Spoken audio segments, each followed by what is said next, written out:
আমি আমার বক্তব্য শুরুতেই সর্বপ্রথম শ্রদ্ধা জ্ঞাপন করছি যার জন্ম না হলে এদেশ হতো না, আর এদেশ জন্ম না হলে আমি হতাম না। সেই হাজার বছরের শ্রেষ্ঠ বাঙালি জাতির জনক বঙ্গবন্ধু শেখ মুজিবুর রহমান ও জাতীয় চার নেতা 52 ভাষা আন্দোলনে শহীদ, স্বাধিকার আন্দোলনে শহীদ ও 71 স্বাধীনতা আন্দোলনের মহান মুক্তিযুদ্ধে শহীদ ও এদেশের গণতান্ত্রিক আন্দোলনের সকল শহীদদের প্রতি আমি আমার গভীর শ্রদ্ধা জ্ঞাপন করে আমি আমার বক্তব্য শুরুতেই শ্রদ্ধা জ্ঞাপন করছি আমার রাজনৈতিক ব্যক্তিত্বের মধ্যে 4 জন ব্যক্তিকে, যাকে আমি আমার আদর্শ হিসাবে নিজেকে, তাদের আদর্শকে গ্রহণ করে আমি নিজেকে খুব বলিয়ান মনে করি। প্রথমত আমার প্রথম আদর্শ সেটা হচ্ছে বীর বাঙালির শ্রেষ্ঠ নেতা বঙ্গবন্ধু, জাতির পিতা। তিনি আমার সর্বমহৎ শ্রেষ্ঠ আদর্শ। আমার দ্বিতীয় আদর্শ হচ্ছে আমার জেলা ব্রাহ্মণবাড়িয়া সদর 3 আসনের মাননীয় সংসদ সদস্য জনাব ওবায়দুল মুক্তাদির চৌধুরী। আমার তৃতীয় আদর্শ হচ্ছে রিয়াদ আওয়ামী লীগের দুর্দিনের কাণ্ডারি, দীর্ঘ 25 বছরের ঊর্ধ্বে যিনি রিয়াদ আওয়ামী লীগের পতাকাকে ধরে রেখেছেন, বিভিন্ন সময়ে এখানে লড়াই করেছেন, এখানে জেল খেটেছেন, এখানে নানা নির্যাতনের শিকার হয়েছেন, কিন্তু মুহূর্তের জন্য ভেঙে পড়েননি। যার অক্লান্ত পরিশ্রম, যার অক্লান্ত মেধা, জাতির জনকের প্রতি তার ভালোবাসা ও শ্রদ্ধা থেকে যিনি তার জীবনের উপার্জিত অর্ধেকের বেশি অর্থ যিনি বঙ্গবন্ধুর নামে, জননেত্রী শেখ হাসিনার নামে ব্যয় করেছেন, সেই মহান ব্যক্তিত্ব আমার রাজনৈতিক গুরু জনাব সালাউদ্দিন ফারুক ভাই। আজকে এই স্বেচ্ছাসেবক লীগ আজকে এখানে উপস্থিত হয়ে পেরেছি তারই দয়ার ফলে। এছাড়া তিনি আমাকে ঢাকা কেন্দ্র থেকে ধরে বিভিন্ন সময়ে ঢাকাতে সময় দিয়েছেন এই কমিটির জন্য।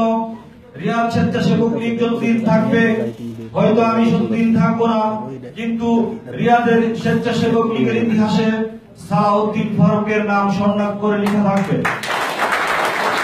সংগ্রামী বন্ধুগণ, এখানে অনেক বক্তা রয়েছেন, আপনাদেরকে মূল্যবান বক্তব্য শোনাবেন। আমি বিদ্রোহী মানুষ, আবেগী মানুষ। আমি যখন বুঝতে শিখেছি তখন থেকে জাতির জনকের আদর্শ 7ই মার্চের ভাষণ আমাকে মোহিত করে। সেদিন থেকে আমার বয়স যখন 12, সেদিন থেকে আমি জাতির জনকের আদর্শকে লালন করি। সংগ্রামী উপস্থিতি, আমাদের মাঝে আরেক বর্ষিয়ান আওয়ামী লীগের নেতা, যিনি ঢাকার রাজপথে একদিন শ্রমিকদের নেতৃত্ব দিয়েছেন, রাজপথে লড়েছেন। বাংলাদেশ আওয়ামী লীগের নেতৃত্ব রিয়াদে সালাউদ্দিন ফারুকের সাথে পাশাপাশি তিনি নেতৃত্বকে শক্তিশালী করার জন্য রাত্রি অক্লান্ত পরিশ্রম করেছেন।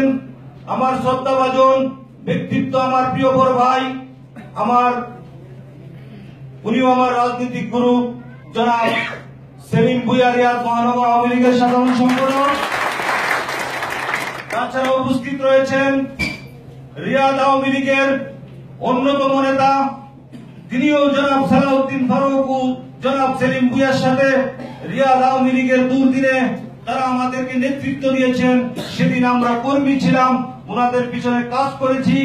আজও আমরা ওনাদেরই কর্মী, ওনাদেরই ছোট ভাই হিসাবে আমরা ওনাদেরকে শ্রদ্ধা করি, ওনাদেরকে সাথে নিয়ে পথ চলি।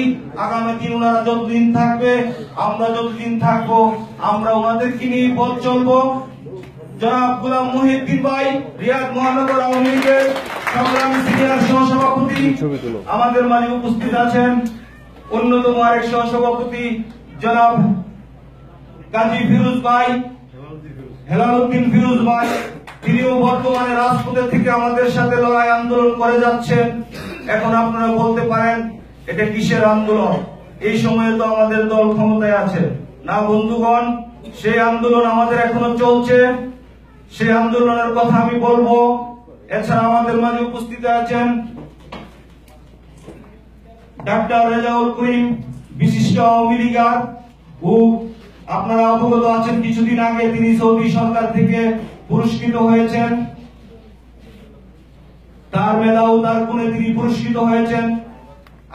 আমি ওনাকে অনুরোধ করব আমার স্বেচ্ছাসেবক লীগের ভাইদের মাঝে উনি হাত উঠিয়ে ওনার পরিচয়টা উনি দিবেন, যাতে আমার স্বেচ্ছাসেবক লীগ নেতৃবৃন্দ আগে চিনতে পারে উনি একজন আমাদের গর্ব বিশেষ ব্যক্তিত্ব।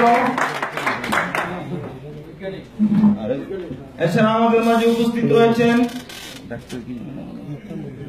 ডাক্তার কামরুল হাসান, যিনি বাংলাদেশ ডাক্তার কামরুল ইসলাম, যিনি বাংলাদেশ ইন্টারন্যাশনাল ইংলিশ মিডিয়ামের চেয়ারম্যান ছিলেন দীর্ঘদিন, এবং রিয়াল আওয়ামী লীগের নেতৃত্বে যারা ফারুকের পাশে থেকে রাজপথে দীর্ঘদিন যাবৎ রাজনীতি করে আসছেন। এছাড়া আমাদের মাঝে আরো উপস্থিত আছেন রিয়াদ যুবলীগের সংগ্রামী সভাপতি জনাব শওকত হোসেন, শওকত উসমান।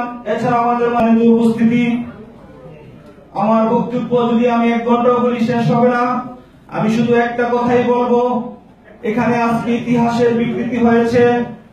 যে ইতিহাস 1978 সালের পরে বিকৃতি হয়েছে, সেই ইতিহাসকে পুনরুদ্ধার করার জন্য বাংলাদেশ আওয়ামী লীগের বঙ্গবন্ধুর আদর্শের সূর্য সৈনিকরা, প্রত্যেক স্তরের নেতা কর্মীরা, তাদেরকে ইতিহাস জানতে হবে। আর সেই ইতিহাস জানানোর স্বার্থে আমাদের বর্ষিয়ান নেতৃবৃন্দগণ সবসময় জাতির জনক বঙ্গবন্ধুর আদর্শের উপরে অন্তত পক্ষে 2